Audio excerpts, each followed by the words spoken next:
你们。谢了。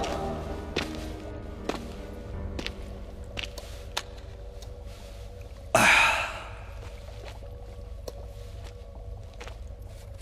萨公，喝壶水。不喝了。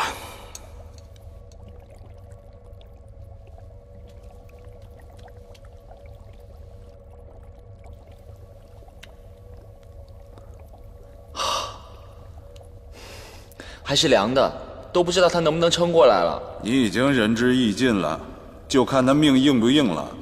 他要是死了，就是咱们害的。唉，本来挺无辜的一个人，被硬生生的牵扯进来。有时候真讨厌你这种道德。顺子，接着。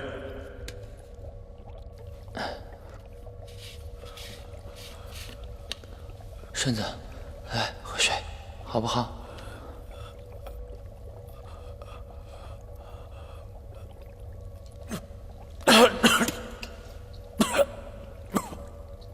顺子，成，顺子，死不了了。哎呵，行啊，还真把人给救过来了。哈哈哈哈哈。嗯，哎，行了行了行了。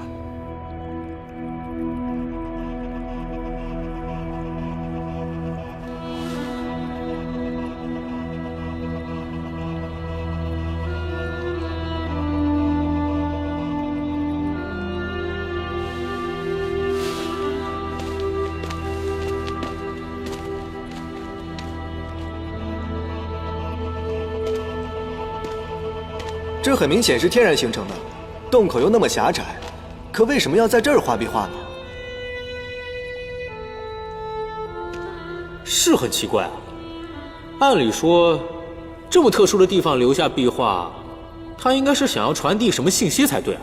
可是你们看啊，他多数画的都是飞天美女，还有歌舞升平什么的，这个有点不太合乎常理吧？你还别说，这美女这身段是真不错，前凸后翘的。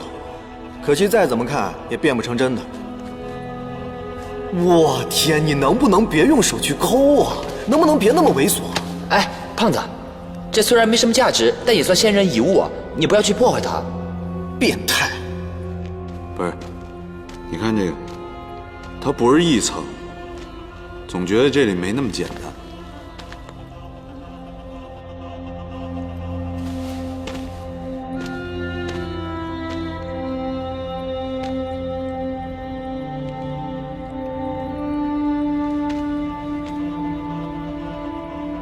按理来说，不可能单为这些壁画而修这么样一个山洞。可这到底是为了什么呢？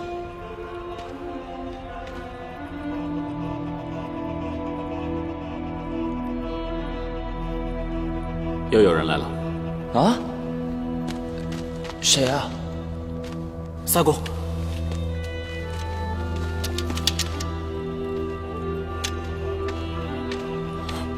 潘子，小三爷，真是你啊！哎，潘子，你怎么能找到这儿？他怎么不能找到这儿？他可是三叔最中意的男人。我是按照三爷给我的路线图出发的，本来想给你们探探道，结果走晕了，没想到在这里遇到你了。三叔的路线图？对啊。我怎么没听说吴三省还有这样一张地图啊？陈四爷，就算是双方合作，也不一定把双方的底牌都亮给对方。你告不告诉对方底牌，你也应该拿出点诚意来吧？啊，我师父现在已经没了一个徒弟了，我们这一道上下的屁滚尿流的，你这可倒好，你吴三省现连头。这些姑且都不论，话一直都是你在说，我怎么相信你啊？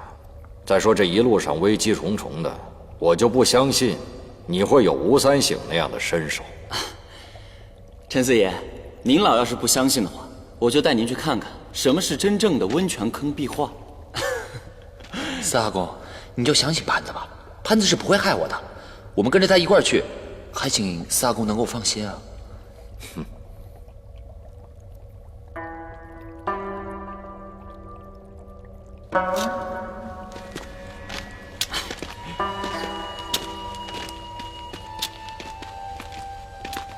小三爷，要不然我也带你看看去。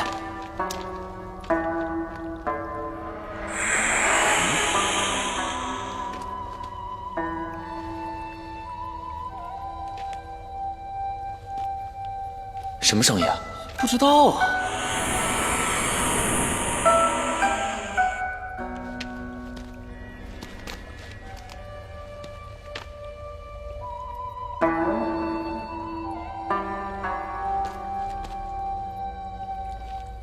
顺子呢？是啊，什么事儿啊？顺子，哎，顺子，是跟他们走了吧？你看见了？这人呢？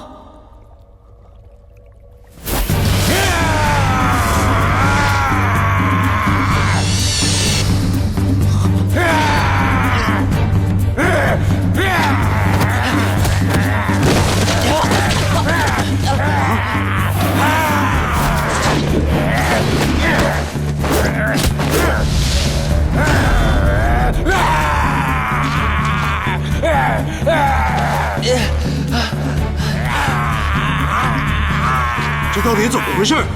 他中了糊涂，小心！哎，狐狸怎么不见了？不见了！不是顺子刚才怎么回事啊？因为上次被狐狸咬了吗？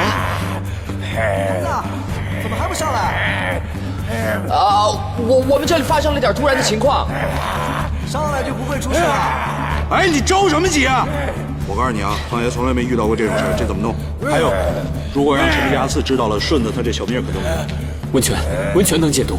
哎，小哥，你确定吗？你怎么知道的？这儿的温泉跟别的地方不一样。好吧，不管怎么样，我们得快点走，不能让四阿公他们等我们太久了。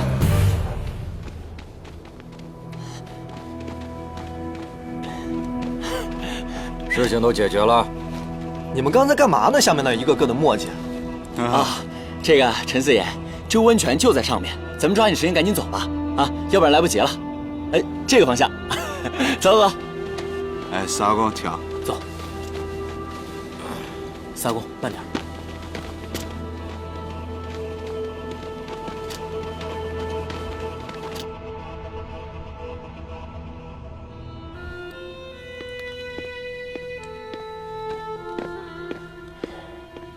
花爷，结果查出来了，那张照片是几个外国人在海底墓穴拍的，据说是裘德考组织的那次海底考察活动。小三爷也参与了。有没有更详细一点的资料？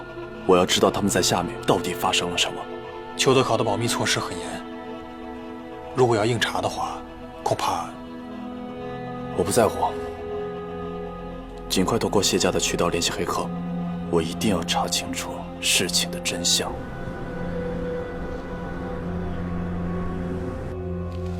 慢点啊，跟我走。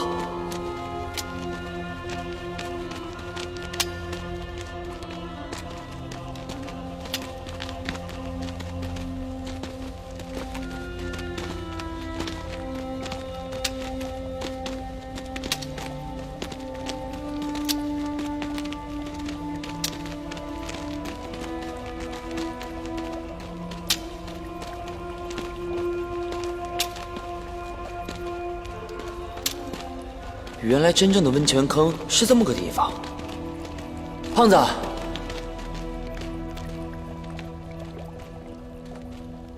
这应该就是顺子说的那个温泉坑了。嘿，以前人真聪明，故不疑云，把考古队员都蒙了。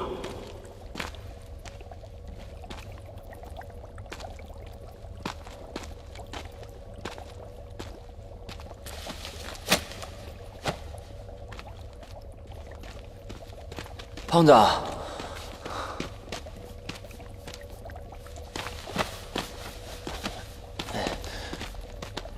嚯，你可真执着啊！我告诉你，一般我还不抠呢。你给胖爷看看，是不是有2层？嚯，真2层！天哪！哎，我就说那么奇怪，这画的整个风格不一样，乱七八糟的，肯定有问题。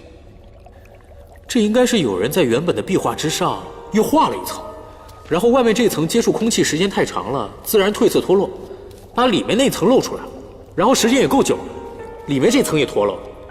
但这些都不重要，重要的是，胖子，你眼睛够贼的呀你怎么看出来的呀？胖爷这堆罩子呀，哎，没有，正常。给你点个赞。谢谢。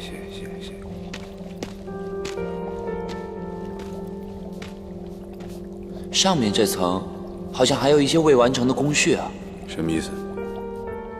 唐代以后的壁画上经常会涂上一种特殊的青料，就像清漆一样，能够保护壁画，这样壁画就不会那么容易褪色和脱落了。那这可能就是唐代以前的，再加上这地方又热又潮湿的，对壁画的保存也有影响。看我干嘛？没有，就是你很难得说出这么有道理的话，瞻仰瞻仰。别以为我不知道你在瞻仰烈士遗容。活人也是可以瞻仰的嘛，啊，瞻仰瞻仰。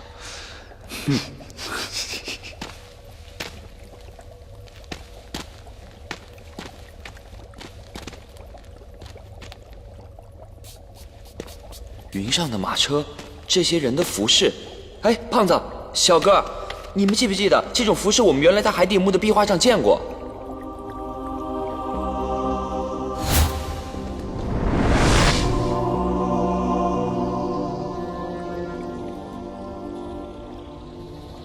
这也跟天宫有关啊。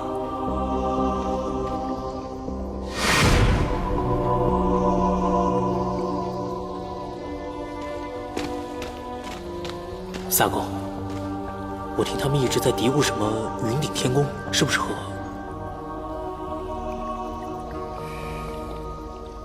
好吧，你们去帮帮忙。哎，走。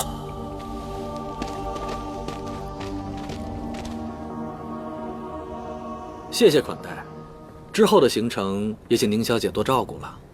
唐刀，带他去休息，看好我们的物资，免得被别有用心的人搞鬼。知道了，您放心吧。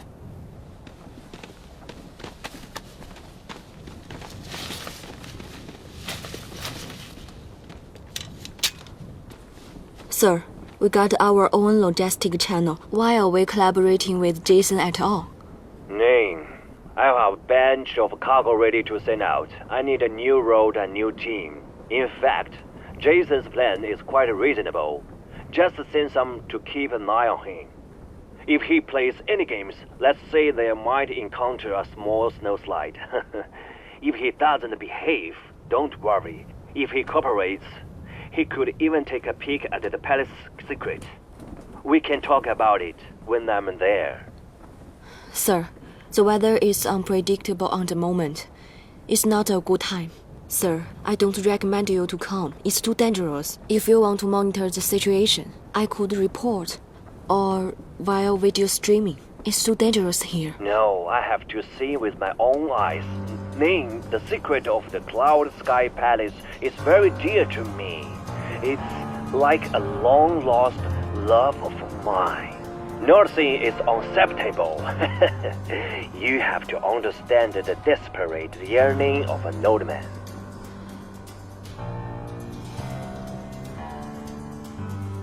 邱德考每天都睡这么早吗？我确信他有很多事儿在瞒着你。在这个世道上，什么事儿最难懂？人的心。对你，我只能说这么多。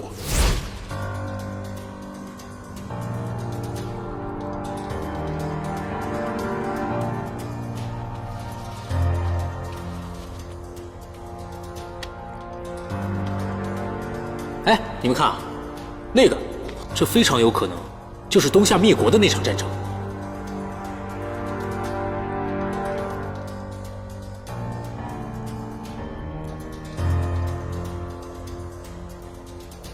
你们看啊，这些穿裘皮和铠甲的，应该就是蒙古人的军队，而蒙古人的军队远远多于东夏的军队，这是一场压倒性的战争。东夏国都用女兵，亡国这不自然的吗？刚夸过你眼力好，就暴露了自己的无知。你们看啊，这些东夏国人的脸画得多清秀啊！其实这是非常有特点。根据史料上的记载，所有跟东夏国人打过交道的人都说，这个国家居然没有老人。而且后来朝鲜人的记载，这个国家的人即便是死之后，也保持着青春的样貌，奇不奇怪？难道他们国家的人可以长生不老？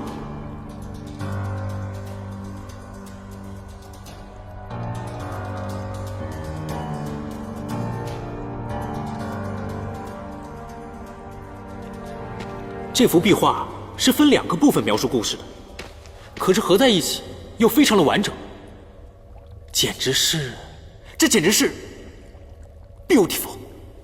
你们看，这里描述的战争，东夏人非常勇猛，以一敌三，可是到最后，他们人毕竟是太少了，都被蒙古人射杀了。战争的最后演变成屠杀。华老哥真有文化呀！你说的我们都看不懂，都稀里糊涂的，是吧？颜真，知识渊博呀！你别老讽刺我，我就是对这方面历史比较感兴趣，多看看书你不就知道了吗？哎，咱俩看的书可不一样。那怎么着？那你还要讲点什么？那东夏国你给说说呗。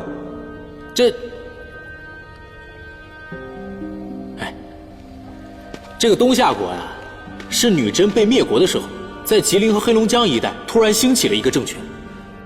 根据史料记载，他们其实和女真人有着千丝万缕的关系，即便是文字也用的是同一种。后来蒙古人绕道朝鲜突袭，把他们给灭了。在整个历史上，他们也就存在了70年。所以后来有些历史学家觉得，他们顶多就算是个大点的部落了，因为从人口、政治还有领土上，他们达不到国家的级别。哎，四阿公，您不是说我们要去找的是一座东夏皇帝的陵墓吗？可是东夏国只短短存在70多年，人口也不是很多，而且从壁画上来看的话，他们当时的服饰、建筑也都说明他们的生产力不高。那他们怎么有能力建造这么一座陵墓呢？就算有能力的话，也没时间啊。对啊，古人的这个墓它是分等级的。您说的那个陵墓得是多大呀？我刚才听你们说东夏人的服饰，你们有在其他的壁画上见过吗？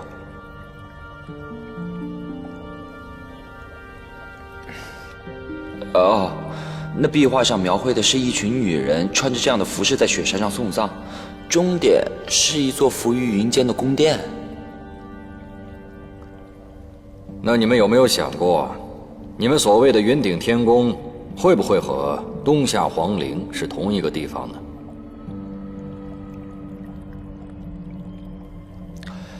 我们考虑过这样的可能性，但是刚才华老哥不是也说了吗？东夏灭国是在元朝初期的事情，而云顶天宫是汪藏海的杰作，这中间差了几十年，甚至上百年呢。哎，这可算你说着了。我查过资料，从记载当中找到了一些蛛丝马迹。其实东夏人并没有完全灭绝，很有可能他们有残存的一部分进入了深山里。我研究过高丽志，在明朝初期的时候，还有一些朝鲜的采参人在深山里见到过穿一些奇装异服的人。我相信，那就是那些没灭绝的东夏人。而且，我们有更加直接的资料可以证实。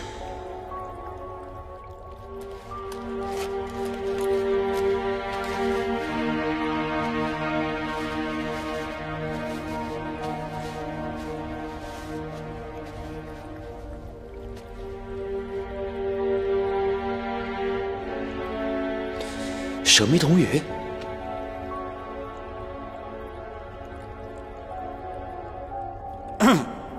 这什么呀？这是？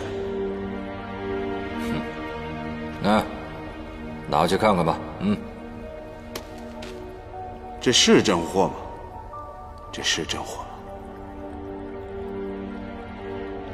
广西金耳宫那枚，居然真的在他手上。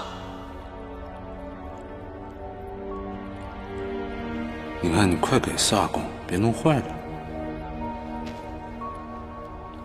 这种铜鱼是龙的异形，是我们家四阿公机缘巧合之下得到的。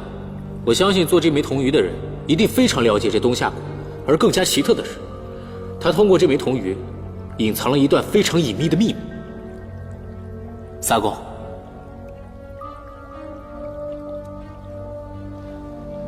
你们看，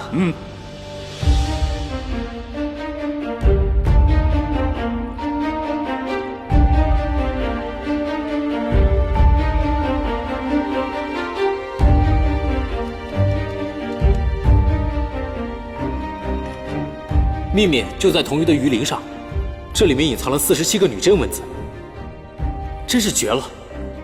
古人有这样的奇思妙想，还有这样的技艺，我第一次看见的时候，惊得我下巴都快掉了。上面记载的是什么内容啊？这上面的数据不全，我也破译不出来。不过，我坚信制作这枚铜鱼的人是想把东夏国的秘密记录下来。这上面零星记载的是说，东夏人和蒙古人决战之后，有一部分人退居到了吉林和朝鲜边界之处，他们在那儿生活了很久。如果能找全数据，我就可以揭开这段历史的真相了。萨公，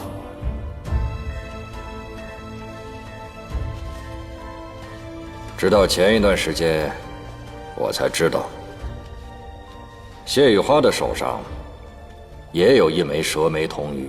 本来我已经拿到手了，可是被你三叔要去了。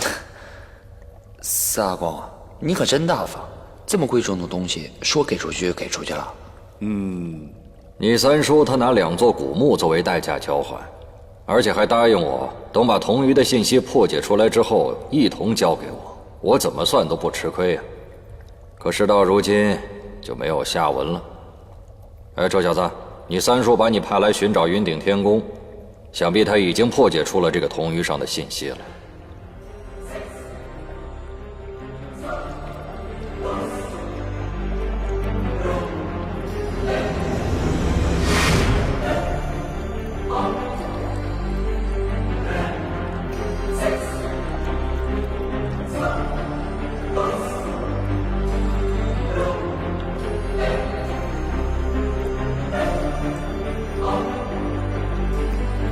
四阿公，我三叔这次出来假喇嘛，也没把您排除在外啊。是，这说明他也没想瞒您什么事儿啊。而且这次我们现在是遭了意外了，中间出了岔子了，联系不上了，只能靠我们自己了。对。再说了，如果不是您告诉我这云顶天宫和东夏国有什么联系，我们也不知道。对，不知道。吴三省这小子就爱搞神神秘秘那一套，这回怕不是玩脱了，把你这个侄儿也装进去了。对，那小子，谁说不是呢？哎，对啊，我三叔坑我也不是1回2回了。如果不是新三叔的话，我早就跟他翻脸了。对，真是那他连我也一块坑，他不对这个。哎，成了，咱们散开吧。啊，找一下关于这云顶天宫的线索吧，好吧？成。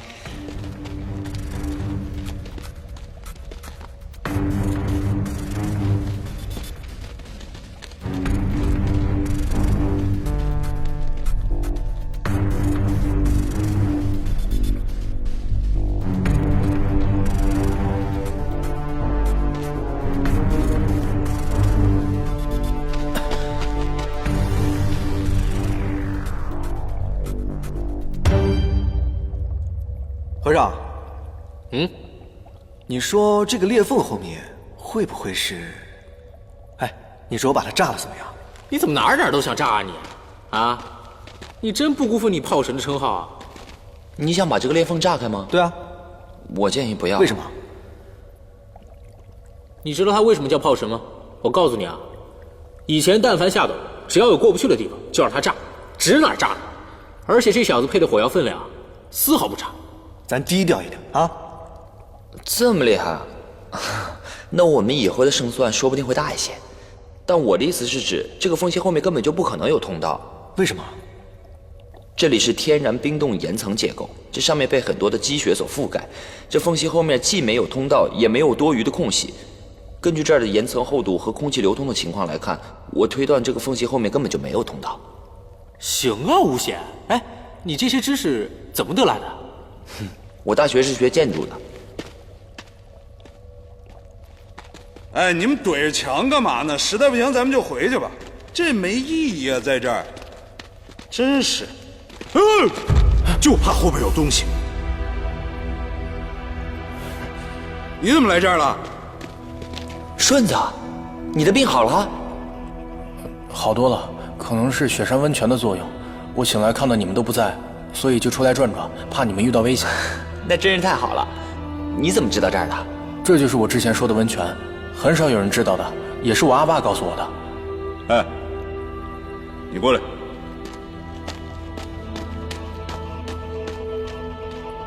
过来。走。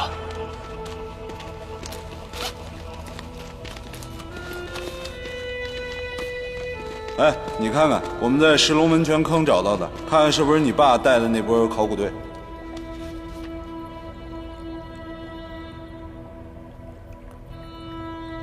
赵于征，我没印象了，他们是很早之前来的长白山。那顺子，你爸爸有没有告诉过你考古队目的地是哪里啊？没有，那时候我还小，他不会告诉我这些的。哎，你们不是来登山的吗？顺子，既然都到这儿了，什么该说什么不该说，你心里有数吧？哎，成，那个咱们收拾收拾，赶紧回去吧。走了走了，别跟这儿摆忙了啊！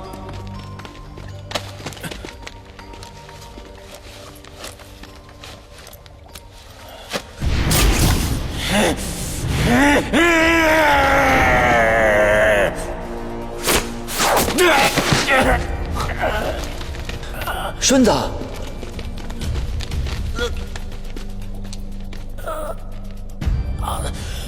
不想了解一下原因吗？掰开他的手掌，看看是什么。童宇，哎，老婆，别冲动，别冲动，先问清楚原因再说。对啊，你先问清楚啊。顺子，顺子怎么回事？三公，他现在神志不清了，之前被温泉暂时压住了，现在体内的狐毒感染了神经，之后也只能看住他了。为什么会这样？他被狐狸咬伤之后，为了赶路没能及时清理伤口，狐毒随血液进入神经，引起了中枢神经错乱。这么说，他是代我受过了。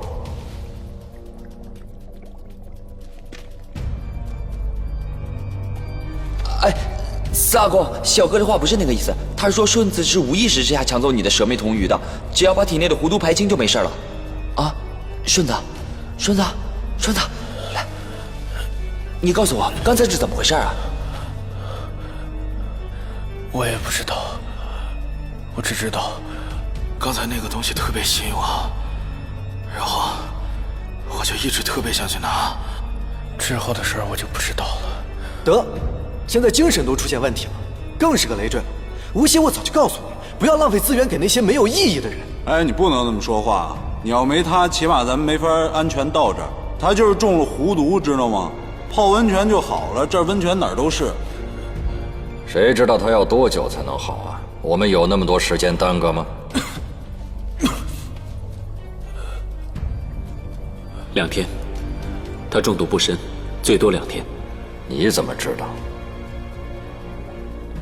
我怎么感觉你好像对这里很熟悉？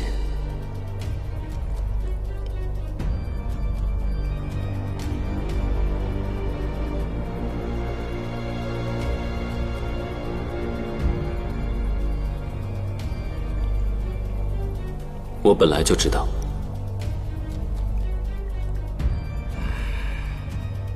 如果再有下次，你的面子也不管用了。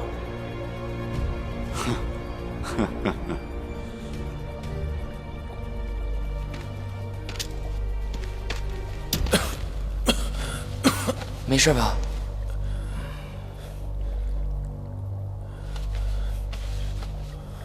这枚铜鱼上面女真文最后一句话很有意思。是什么呀？其实最后一句话说的也不是很清楚，主要是因为数据不全。如果能找到最后的部分，我就可以把这句话破译出来。哎呀，你别搞知识分子那一套了，真是，咱们都是时代人，一开关是人是鬼，回头到时候就知道了，一清二楚。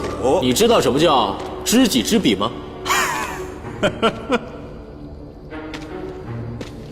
其实我一直在想啊，这画壁画的人为什么要把这些壁画画在这儿呢？还加了一层掩饰。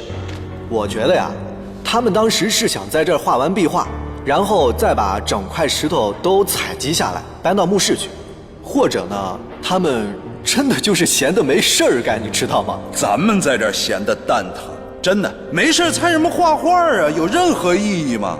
你除非把那画画的找来，他都不知道他为什么在这儿画画。你知道吗？你有大才呀！哎，不是，哎，就你这些，你总能把那些特别复杂的事情想得极其简单。你这辈子你都得不了一证，知道吗？咱别废话了，咱赶紧回盘龙坑休息吧。啊，对，我天，我都快累死了。大光，来，顺子，你们先回去吧，我把顺子放温泉里，给他解毒。嗯。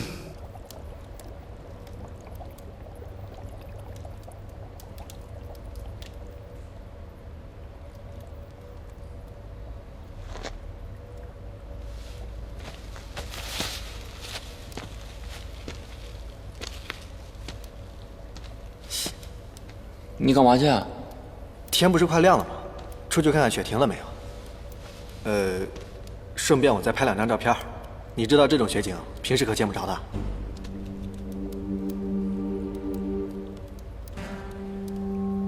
要是雪没停的话，你在外面守着，2个小时以后换人。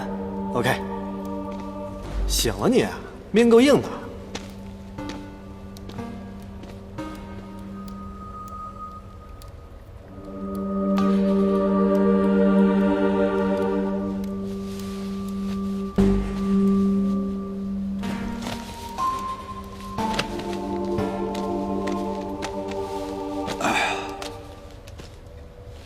小哥，我昨天太累了，有很多事情没有想明白。但是我刚刚好好想了想，我想问你2个问题。什么问题？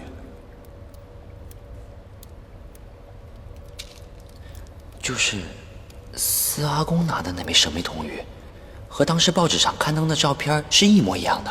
这有什么奇怪的？司阿公从静儿宫里出来以后，不是被抓了吗？然后文化局保管了几年。司阿公一出狱以后，放火烧了文化局，烧完了以后，司阿公把铜鱼又拿回来了。不是，我不是这个意思，我是说，如果这中间没有其他问题的话，那司阿公就是当年在广西建儿宫盗宝贝的人啊。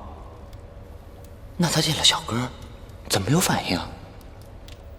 你想要什么反应？你忘了，当时苗寨那位老长老，他看清小哥的脸之后，哦。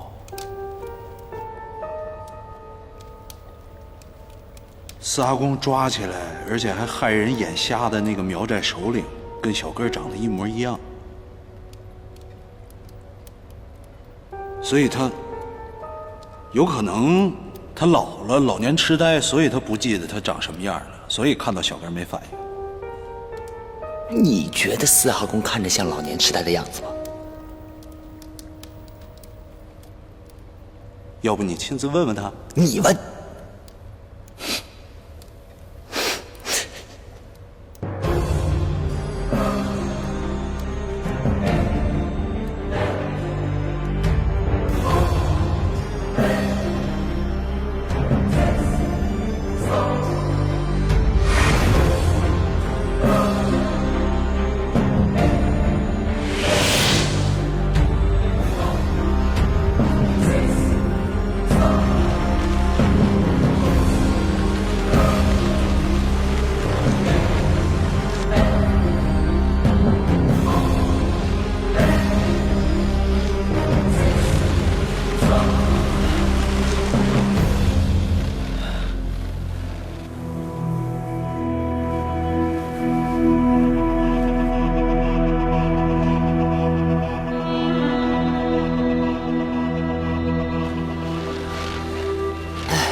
没想到这雪一下就是3天，耽误了不少时间。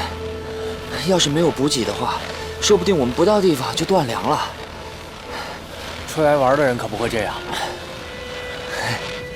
其实我现在也没什么办法，要不就回去再回来，要不就分配食物，大家都少吃一点。回去，现在是不可能了。走吧。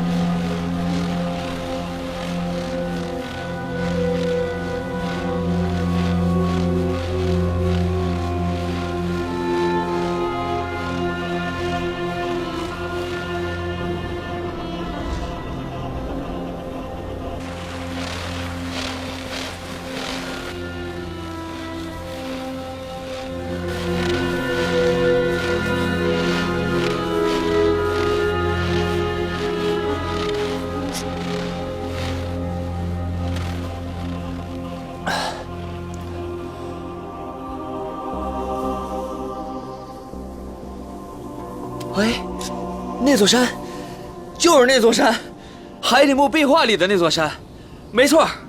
我咋没看出来啊？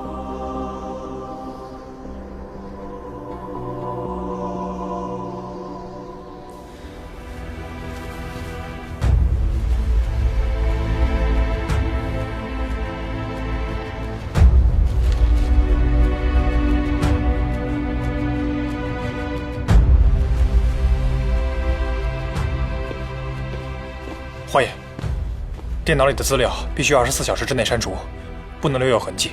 小沙，去帮我查查霍家。霍家，帮我查查霍老太太跟裘德考之间有什么私下往来，小心点查，别露馅了。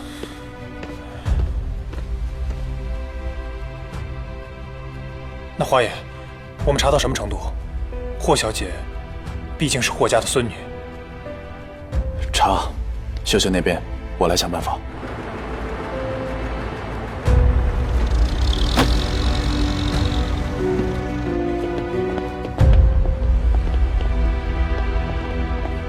霍小姐来了，这一共是114件。这里面装的都是什么？我只是保管员，这货进来是什么样啊，我保证它出去就是什么样。至于是什么货，那就不是我该管的了。你在这儿干多久了？7年了。像这样出货，1年1次？有时候1年1次，有时候半年。每次都是这么多？大概都是100-200件吧。都是去国外的？是啊。像这样的仓库在全国有多少啊？这我就不太清楚了。您看一下，如果没什么问题的话，您签个字吧。霍小姐，一共是114件。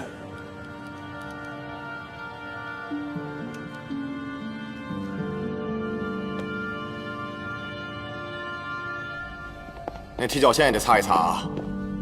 哎，小姐。奶奶呢？啊，她在书房。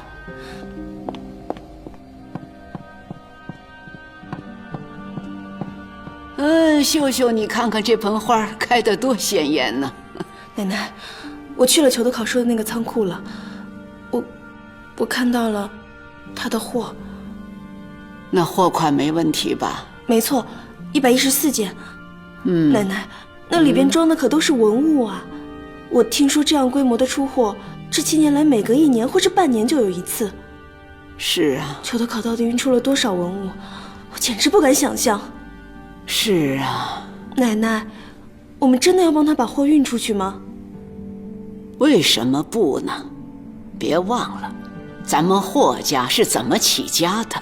如今呢，裘德考和吴三省闹不对付了，合不来了，已经在找新的合作伙伴了。这时候呢，还让利不少给我们霍家呢。如今呢，又有杰森的新渠道了。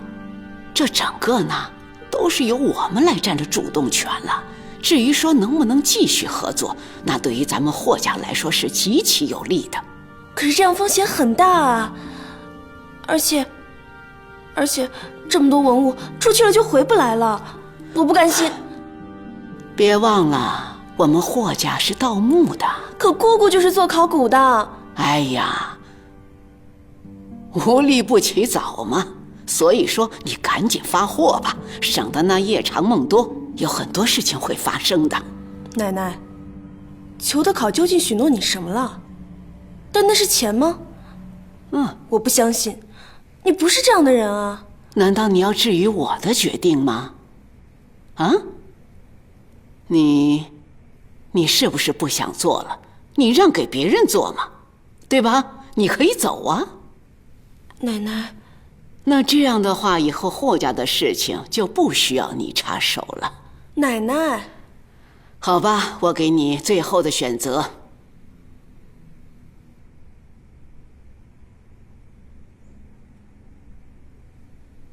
我做。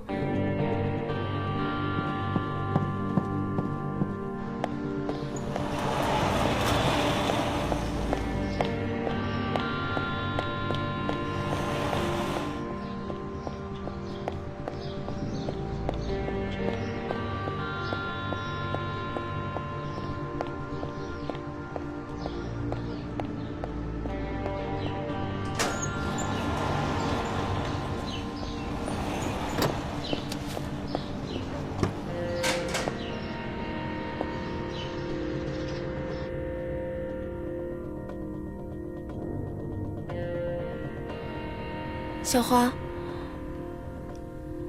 有件事情我想找你帮忙。哎呀，你们看看那儿啊，山势延绵，终年积雪不断，又三面环顾，这是非常罕见的三头老龙啊。从大风水上来说呢，这就是传说中的群龙座。看见没有，3座山就是3个龙头，非常适合群葬。如果说东夏皇陵是葬在这个三圣山的悬崖峭壁上，那两边的这2个小龙呢，就应该是皇后和近臣的陪葬陵了。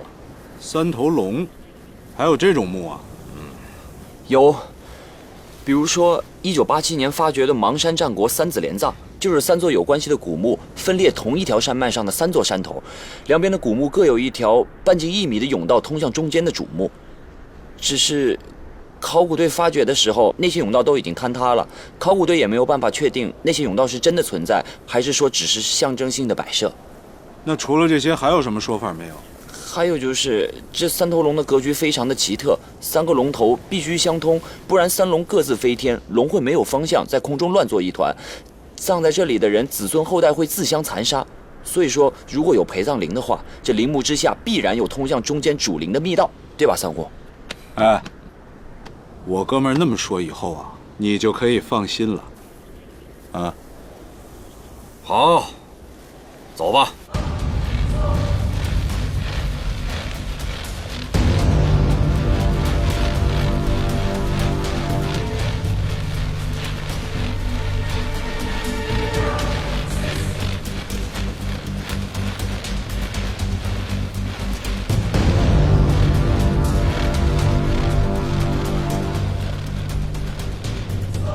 是这个方向。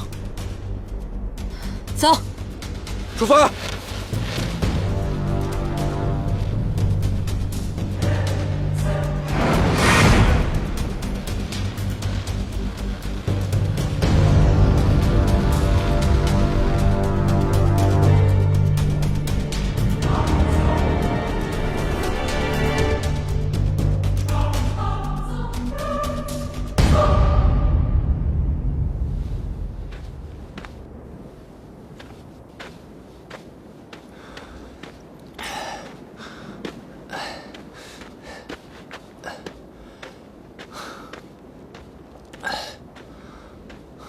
四阿公，您喝口水，休息休息吧。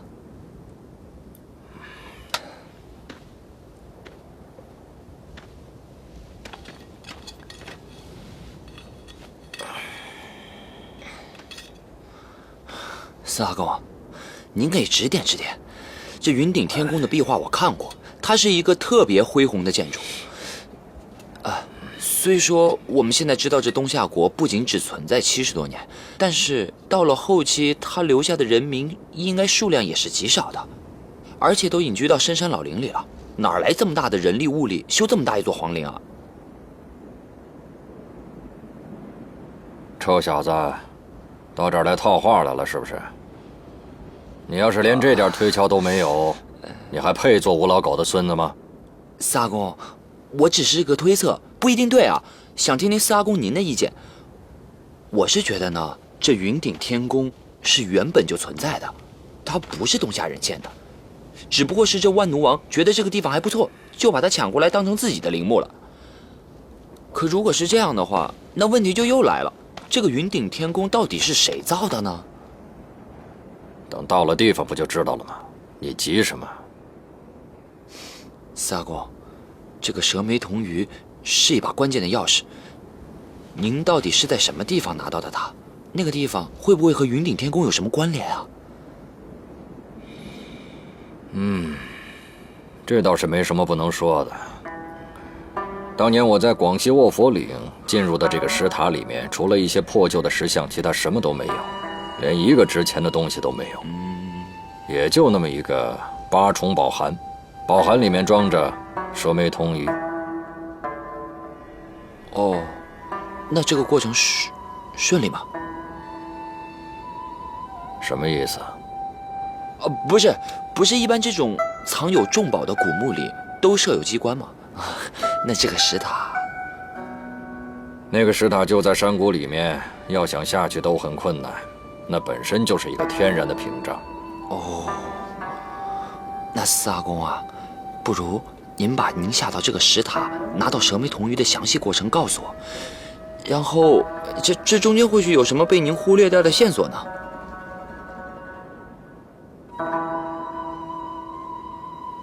你是看不起我老头子？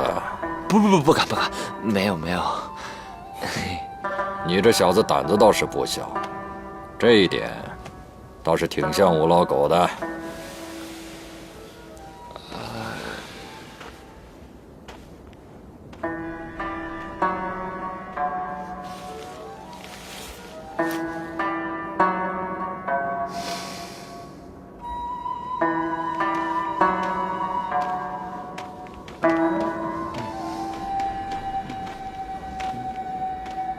怎么样？他没说，而且我感觉他好像在刻意逃避这个问题，就好像他自己也不知道详细的过程，但是又不想撒谎骗我一样。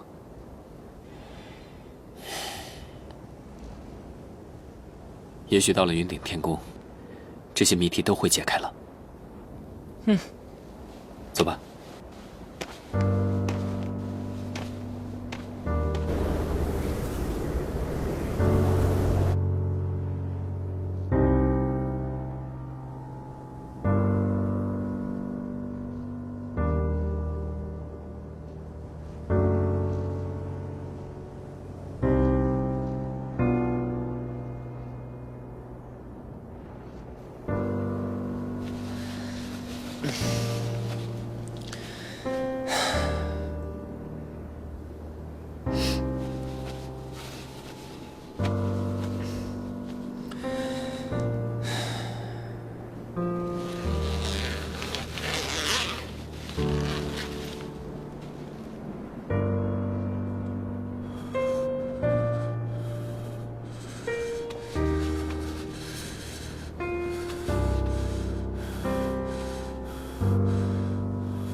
顺子，我睡不着，我跟你交换吧，我守这半岗，你回去睡会儿，啊？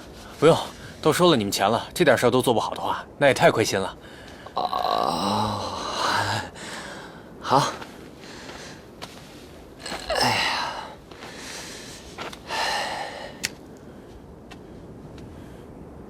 哎，你以前是做什么的？采草药、打猎，跟我爸一样。我从小就跟着他在山上跑，对这雪山可熟悉了。他们都叫我阿朗才。阿郎才就是雪山的儿子。哦。对了，吴老板，你们几个到底来山上是干什么的？能不能告诉我？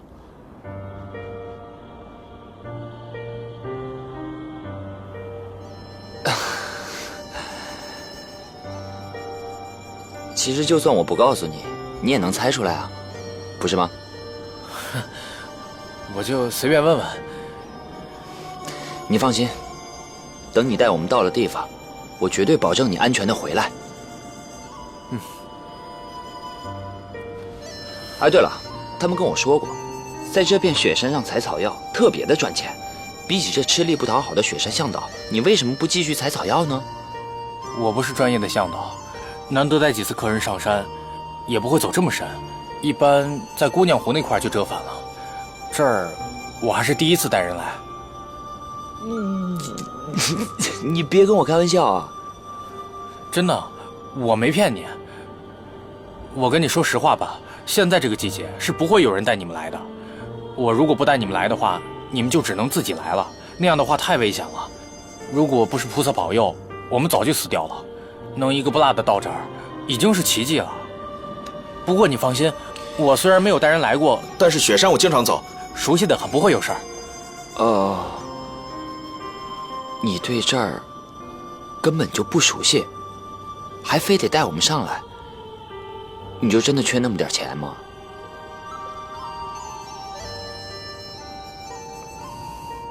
其实也不是，主要是因为我爸。我爸当年也是带一堆客人上山，而且他们走的路线跟你们差不多，但是后来，他们一个都没有回来。我隐约记得，当时那批游客也是在这个季节，也是非上山不可，所以我一见到你们，就决定一定带你们进来。可能这个想法很幼稚，我觉得跟着你们就能知道我爸当年发生了什么。所以，你刚才问我们上来的原因？你是永远体会不到，一个明明知道自己的父亲就长眠在长白山，却永远无法见到他的感觉。对了，吴老板，我看你跟其他人不一样，才跟你说的，你千万别说出去啊，我怕他们有所顾虑，尤其是那个叫郎峰的。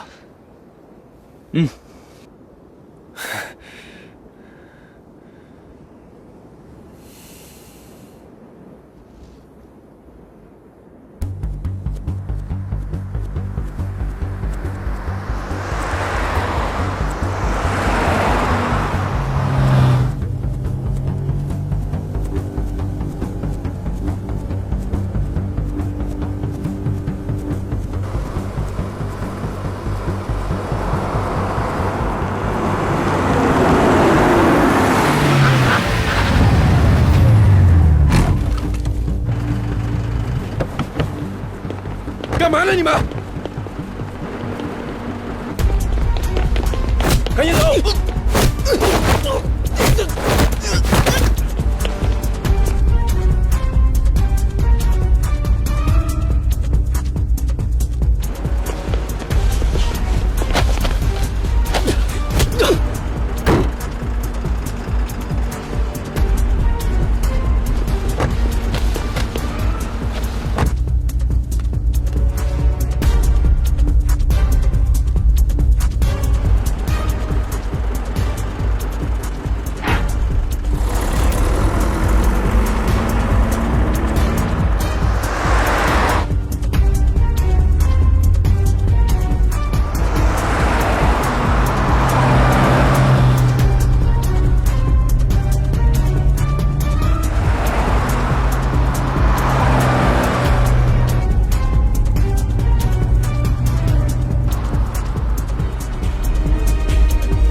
老爷子，这是不是就是你说的那个龙头宝穴啊？天兵守仙门，好地方。从小风水上来说，这仙门两山虎踞龙盘，气吞万象。这个地方地势奇特，龙气十足啊！三公，你和吴老弟说的都没错，这下面必须有陵墓。走吧。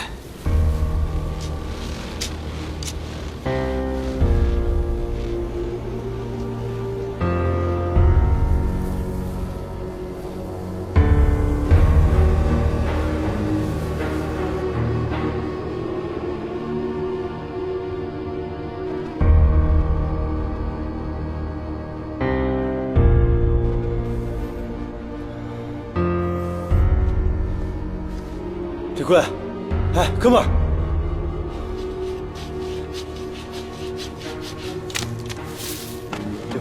李逵，赵三，哎，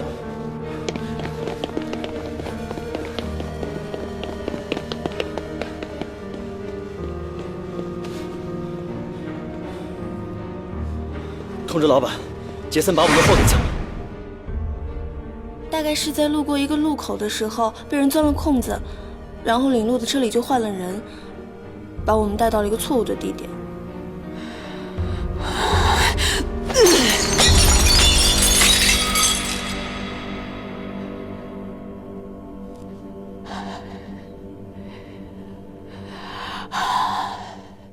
别跟我耍心眼了，我捉的鬼都比你走的桥多呀。是啊，是啊，你长本事了是吗？这么大的事情交给你去做，可是你呢，联合外人去整自家人，你到底是怎么想的？我不想让霍家沦为裘德考的走狗。霍家什么时候轮到你当主人了？奶奶，您不是说了要把霍家交给我吗？我不要一个被裘德考控制的霍家。我还没死呢，你就想当主人了？那您究竟是怎么想的呀，奶奶？和裘德考合作只会让霍家坠入深渊，我们几年前的努力全都白费了，我们是在走回头路啊，奶奶。难道人老了就真的变得顽固又糊涂了吗？放肆！滚！你给我滚！滚出去！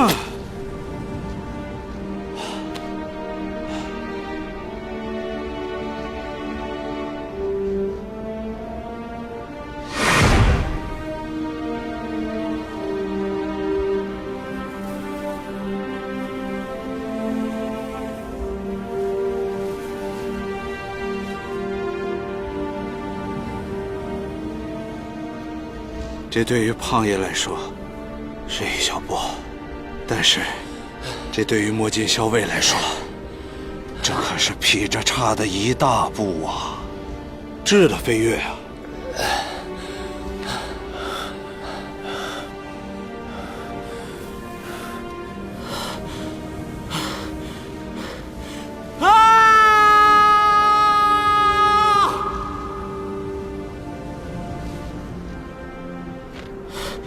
难怪人家说，到蓬莱仙境，不及长白一跳，北国风光，万里雪飘，太壮观了。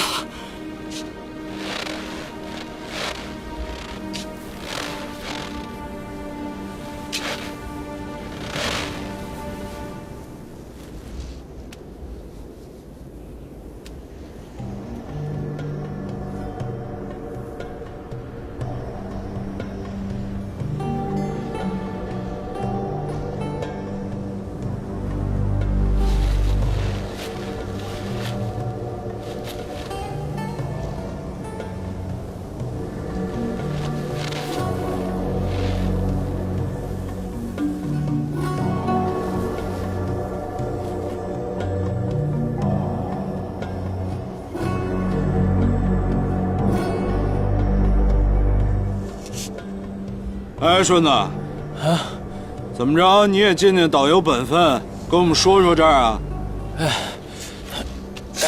咱们长白山的传说中啊，这里的大圣山、小圣山，还有前面的三圣山，在洪荒时期啊，其实就是一座山。后来大禹治水的时候经过这儿，用一把神刃劈了2下，一座山变成了3座山。我听爷爷说，在这3座山上看到的风景各不相同。就比如说在咱们这儿小圣山上，你可以同时看到大圣山和三圣山，但是在大圣山上你就看不见小圣山，只能看见三圣山。最奇怪的是，在三圣山的峻岭上，你不但可以看到大小圣山，你还能看到三圣山后面与它遥遥相对的天梯峰。这天梯峰比三圣山更加巍峨，常年云雾笼罩。相传上面有一道天梯可以直达天宫，是人间和仙境的甬道。如果天气好的话，你还能看到它们之间有一道彩虹一样的霞光。不对吧？这云顶天宫不是应该在三圣山上吗？怎么又跑天梯峰去了？这个我知道，来之前就这个现象我还特意调查过。我猜想是因为修建天宫的时候，因为天梯峰和四周雪山的折射，所以形成了海市蜃楼。而且你们看，这山间之中，终年大雾不散，形成了一种幕布，所以海市蜃楼折射进去之后，就好像天宫在天上一样。这海市蜃楼不是在沙漠和湖泊中才有吗？在雪山当中能形成海市蜃楼，确实是十分罕见。我想，估计跟这儿的地貌和龙脉有关系吧。再说了，在这种天然的宝穴当中，发生什么都不奇怪啊。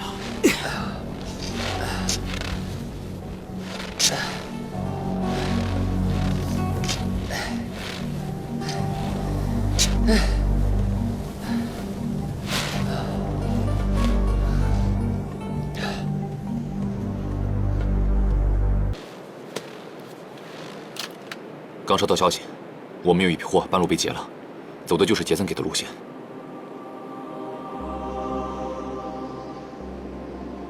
是路线出什么问题了吗？不是，好像是杰森的手下在查货架。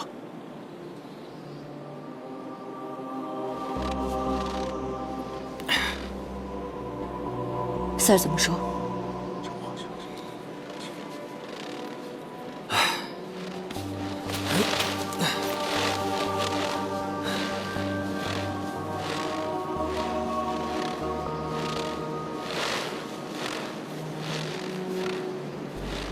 出什么事了？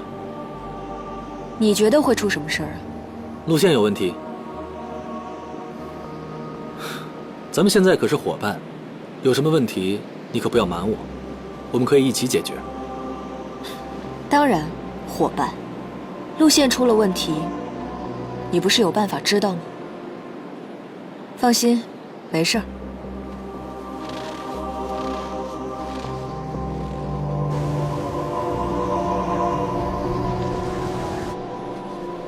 萨公，来。这位老板，咱得抓紧时间了，这天马上就黑了，天一黑路就不好走了，咱这都没法搭帐篷，咱得连夜找一个平坦的地方。再说晚上山上还可能起风呢。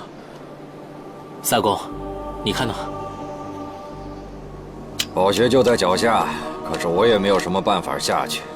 哎，等一会儿啊，你们先下几铲子，看看下面是什么东西，然后再做打算。不行。这里已经下了几千年的雪了，雪积累的时间久了就会变成冰。这下面都是冻土和冰形成的冰川面，这个冰川面就像混凝土一样，我们的铲子根本就铲不进去。你说陪葬灵会不会动下边了？我觉得有可能，但是我们下不了洛阳铲啊，就算下面有东西，我们也发现不了啊。不是，主要是这雪太碍事儿了，咱们又没炸药。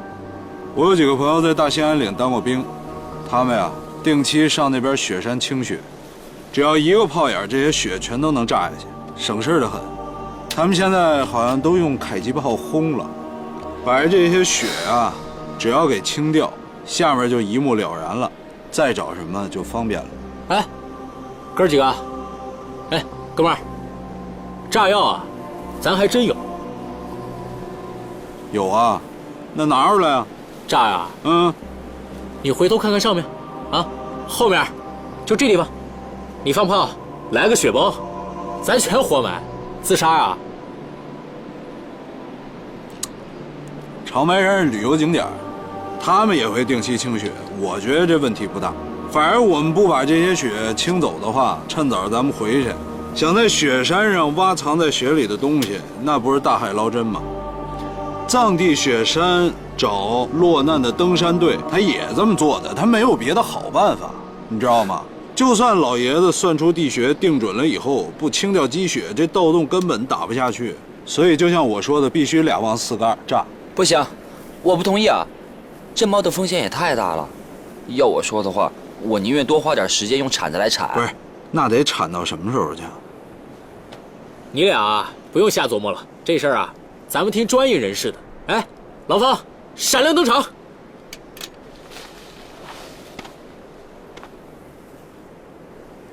我觉得吧，胖子这办法可以。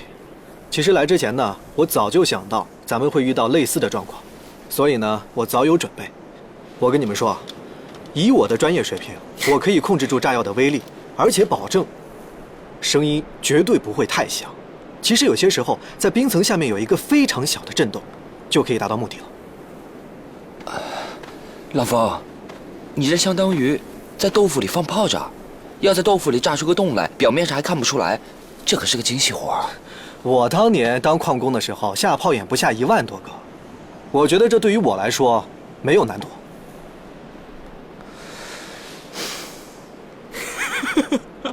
哎，吴姐，我告诉你啊，你看不出来吧？我们家郎峰虽然平时蔫儿声蔫儿语的，但是啊，他从14岁的时候就开始放炮眼，整整放了20年。20年之内炸平1万个山头，然后这手艺啊，被我们家老爷子相中，引得咱们行内仅1年，只用1年的时间，他就博得了炮神的称号。哦，炮神就是你啊！嗨，久仰大名，久仰大名。没，什么炮神不炮神的，就是业内人士吹捧的，给的一个外号而已。胖子，你知道他是炮神啊？不知道啊。天真。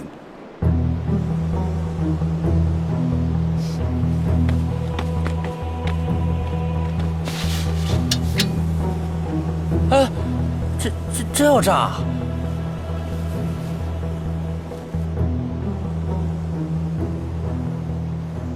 哎，小建筑师，他用的什么炸药啊？行不行？他用的那种炸药是专门用来钻孔、破坏墙体墙面的，威力就相当于10几根炮仗，而且他又重新调配里面的炸药，威力应该比原来更小。我听说过，之前有一些老手可以用这种特殊的雷管，在任何墙体墙面上炸出一个仅能容人通过的洞。我觉得应该没什么问题。老板千万不能炸啊，这会雪崩的，这样真的会雪崩的。老板不能。哎，回来！怎么打人呢？向导跟着咱们真惨。这下怎么处理啊？你不用管，你弄你的。这个人回去的时候还用得着，不行的话，把他带进墓穴，出来的时候多给他些钱。调理来调理去，没事儿，分寸把握特别好，就是晕了没死，放心吧啊。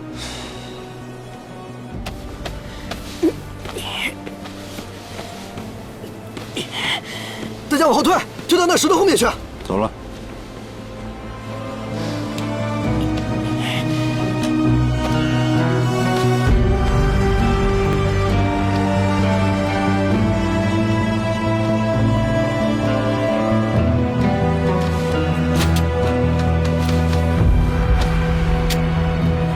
老方，来吧。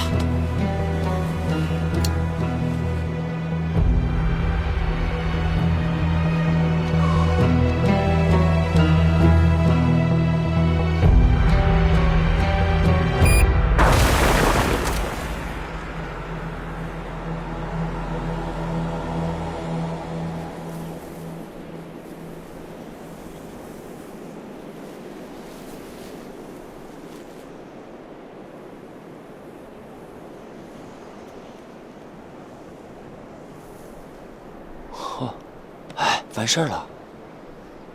完事儿了，一点声都没有啊！这果然是炮神，厉害。等会儿，等会儿。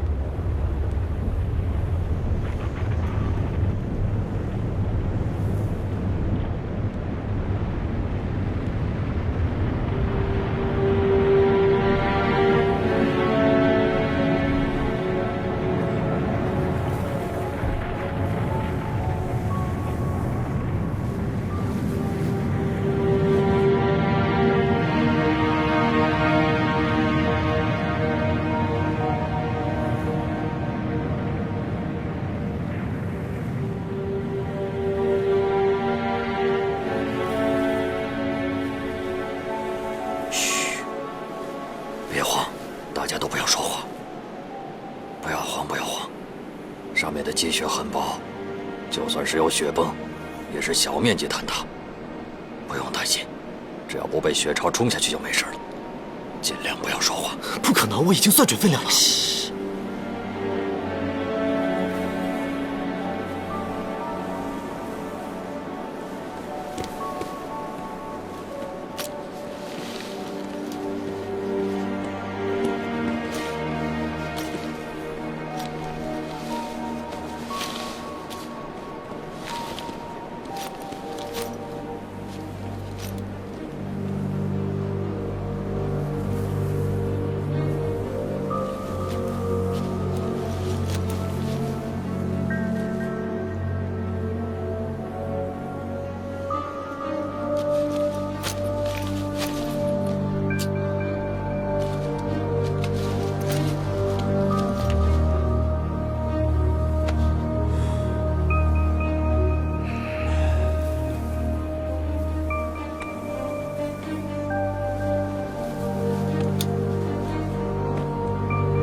小心点儿。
铁针！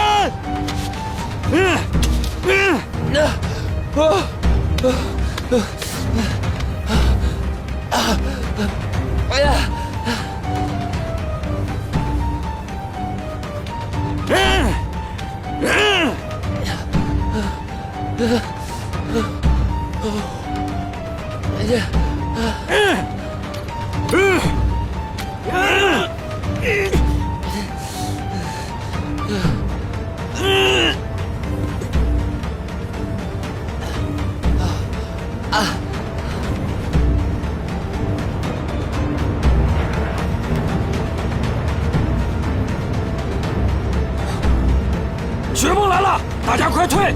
快啊！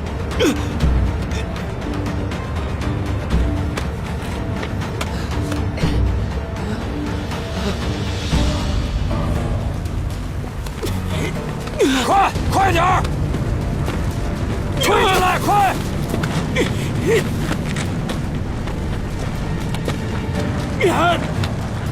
雪崩，快进来！快点儿！让水流过去，快！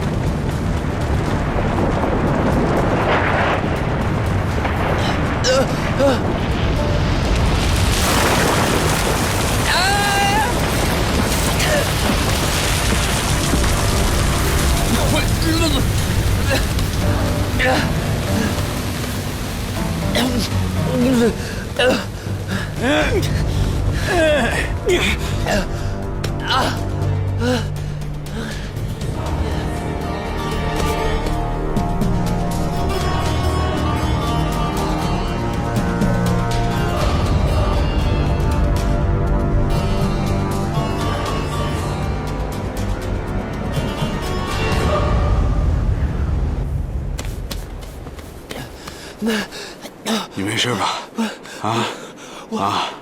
行了，行，别说了啊，休息。我告诉你，咱们真是运气好，他只是小部分的坍塌，血量少，要不然咱全得玩完。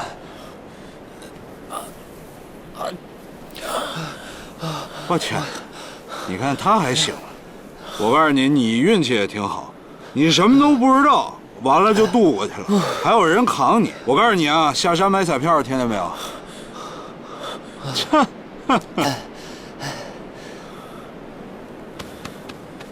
哎，小兔崽子，小点声，想把我们都害死。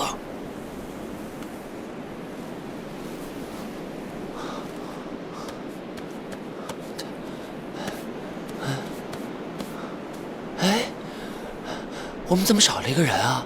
你都上来了，少谁呀？不是，潘子。潘子，啊！我天，他不会被雪崩运下去了吧？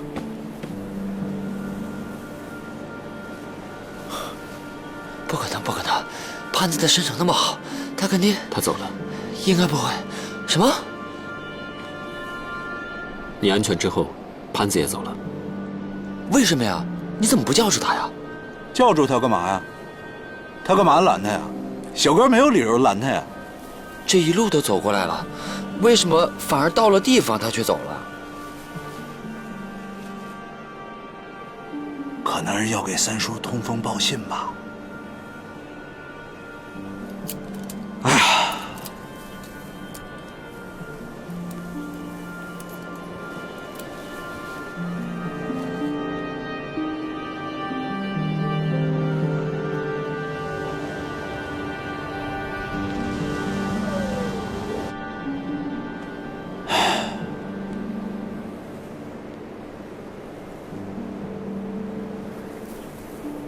在那之后一片祥和，感觉这块儿被重新更新了一遍一样。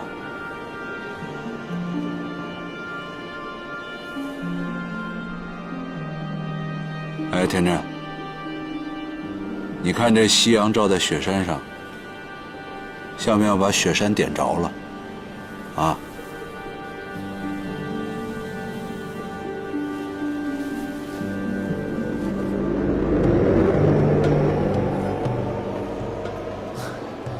胖子，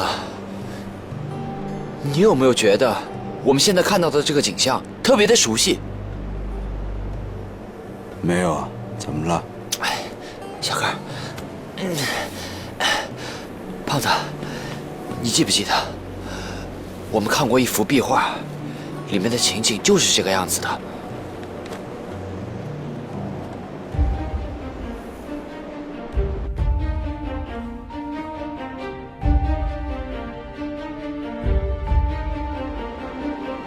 海底墓，海底墓的壁画。哎呀，对，哎，小哥，你也应该记得吧？哎，哥几个，说什么呢？什么海底墓壁画啊？都说说大家一起听听呗。长话短说，之前我们下过一个岛，那里面有幅壁画，上面的画面和我们现在眼前所见的情景几乎重叠了，唯一不同的是，那画面里漫天的红色是火焰。当时我还有所疑惑，是什么东西能把整座长白山都点着了？但是到现在我才知道，其实那画面里的红色就是这夕阳的残照。你这么一说，越来越像了，真的。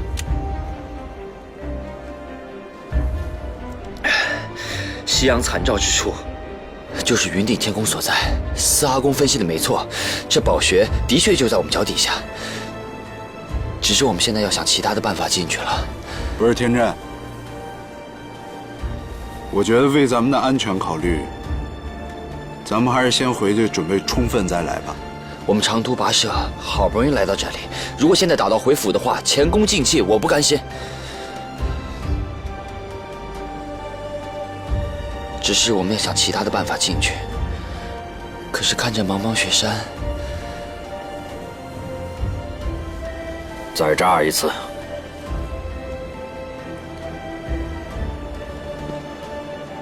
还要炸？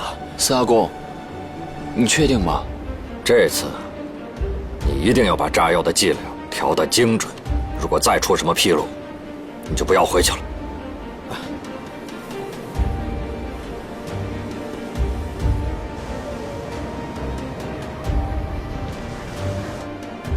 我上次用的药量确实是有点大，这次已经把剂量减半，而且啊，我增加了数量，按照这个坡的角度下了6个管，6个差不多1米的深管，我觉得应该可以开一个不到4米的地洞。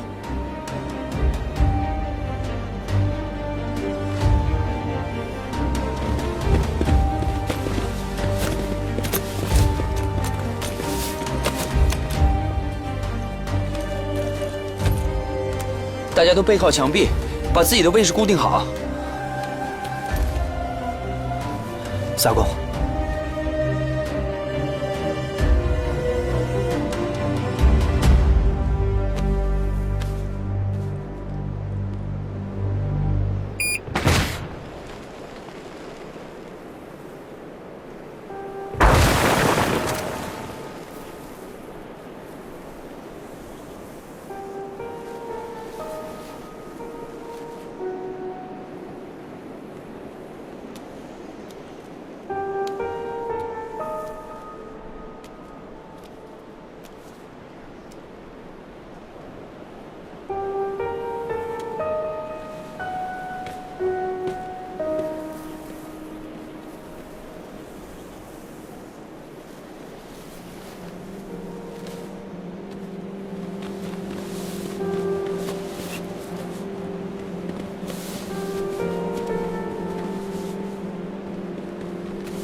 我天哪，这得有5、6米厚了吧？啊！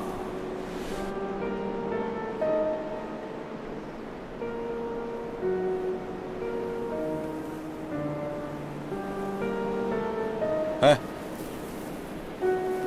这里边有什么东西啊？在几万年以前，长白山所处的位置还是汪洋一片，是因为主体火山喷发才从海中隆起的。你说这下面这么大个东西，会不会是一些远古海生物的遗体啊？不对吧？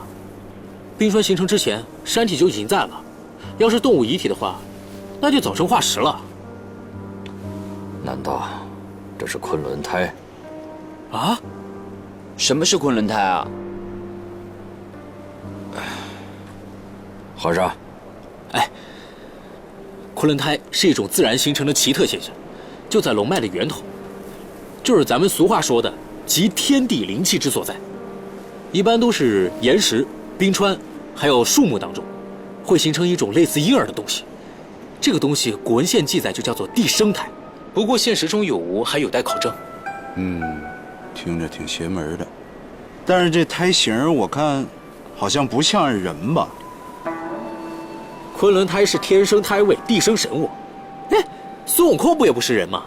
那你要那么说的话，如果这个是昆仑胎，那什么灵，那肯定都在这下面了。都别说了，咱们下去吧。啊，不对，如果这里真的是天生的宝穴昆仑胎位的话，那怎么可能只是一个陪葬陵呢？那真正的云顶天宫所在的三圣山，风水得好到什么程度才算完啊？总不能比这昆仑胎位还要差吧？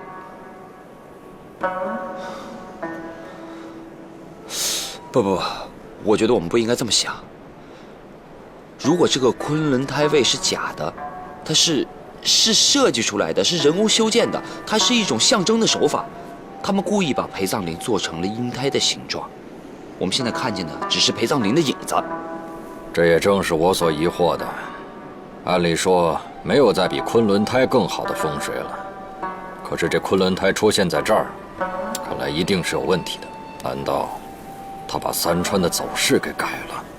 哎，老爷子，我觉得咱们把入口都打开了，咱们就别在这儿拼了，咱们就下去吧。啊，胖子，这次我赞同你。你先等会儿，咱们如果要是下去看到的不是陪葬陵，而是一个真的昆仑胎，该怎么办？如果是真的昆仑胎，那就是天作的神迹，也值得我们下去看一眼。哥几个，怎么下？反正是不管这个昆仑胎是什么，起码它现在是完整的，说明这个地方没有发生坍塌。然后你看那个远处，那好像是几个巨大的柱子吧？如果我没猜错的话，它应该就是用来支撑我们脚底下这个冰盖的。这个冰墙应该不是直接压在建筑上的，如果直接压在建筑上呢，就会发生坍塌，建筑就会有破损。所以这冰墙它得有一个弧度，这个弧度呢会形成一个天然的冰穹，顶在这个斜坡上，保护着下面的建筑。就像咱们墓室那个封顶、封土，这只不过就是冰做的。所以我觉得顺着那些远处的那些木柱子下去，就能到建筑那地方。胖子，我真对你是刮目相看啊！没有，的确，胖子说的办法可行，我们试一试吧。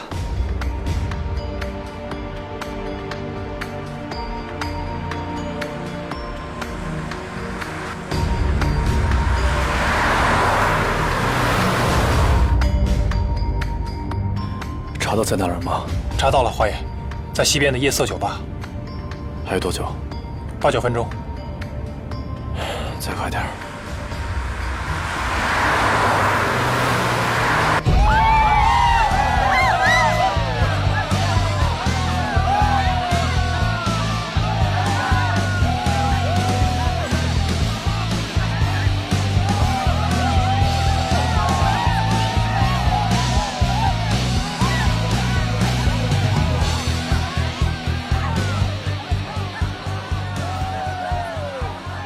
来杯橙汁。好。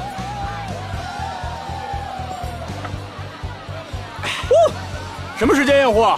哎呀，我跟你说，就那货，特别的嫩。真的假的呀？真的，我还能骗你啊？靠不靠谱啊？靠谱。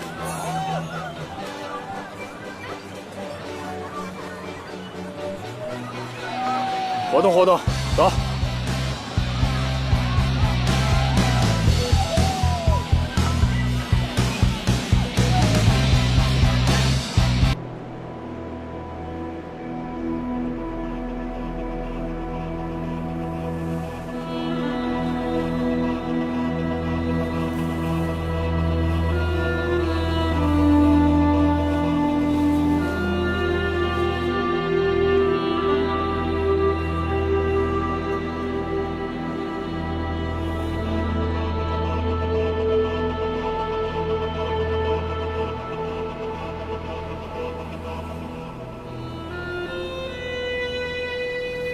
我们现在面临的最大问题，是我们现在所在的位置是在这个深渊的正上方，从这里到下面昆仑台足足有100多米的纵深距离和20多米的横向距离。我们绳索的长度虽然是够了，但是这最后的20米，我们靠荡也没办法荡过去。那小哥也不行吗？小哥又不是能违反物理定律的超人。真的不行啊？哦。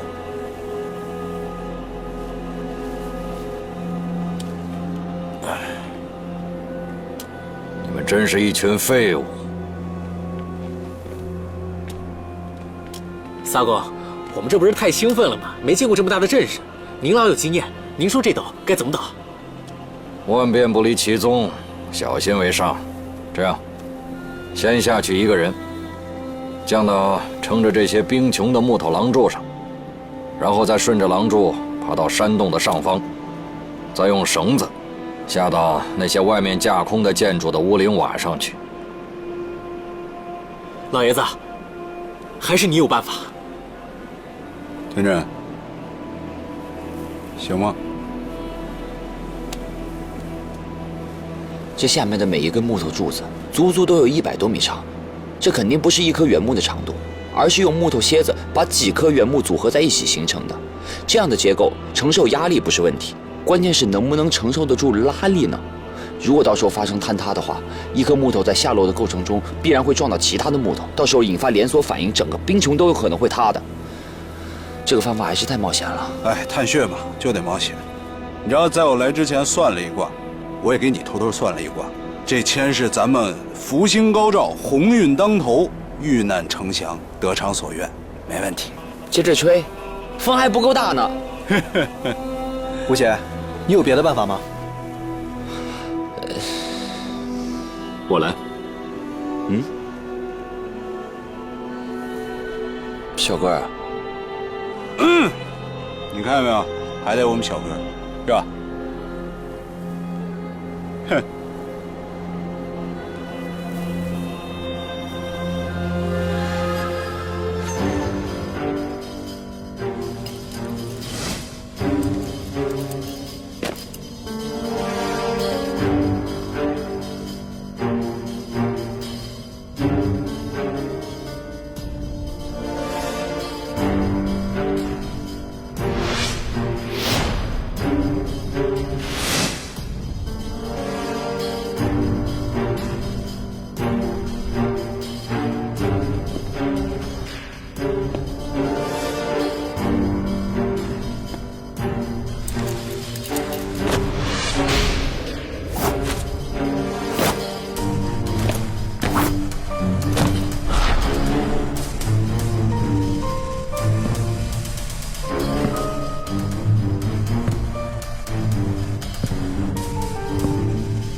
我那哥们儿才被抓住。反正你小心点吧，上面有人，你知道吗？走。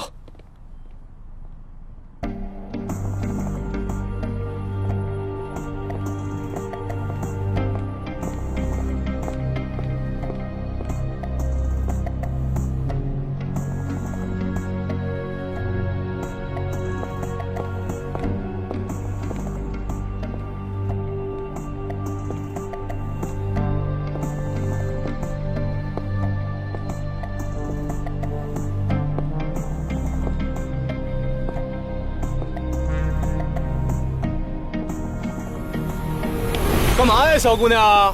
这么晚了跟着我们，什么意思啊？啊！对不起，我只是出来不认识路的。小妹妹，你表情不够到位啊！没有，我只是刚出来就看到你们瞪着我。刚才你都听见什么了？没有听见啊！没有听见，没有听见，我真的什么都没有听见。不要抢我的包！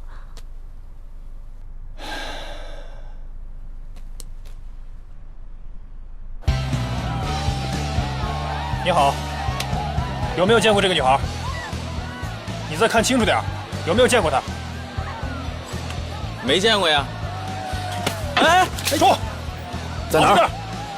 哎，那边，去那边了。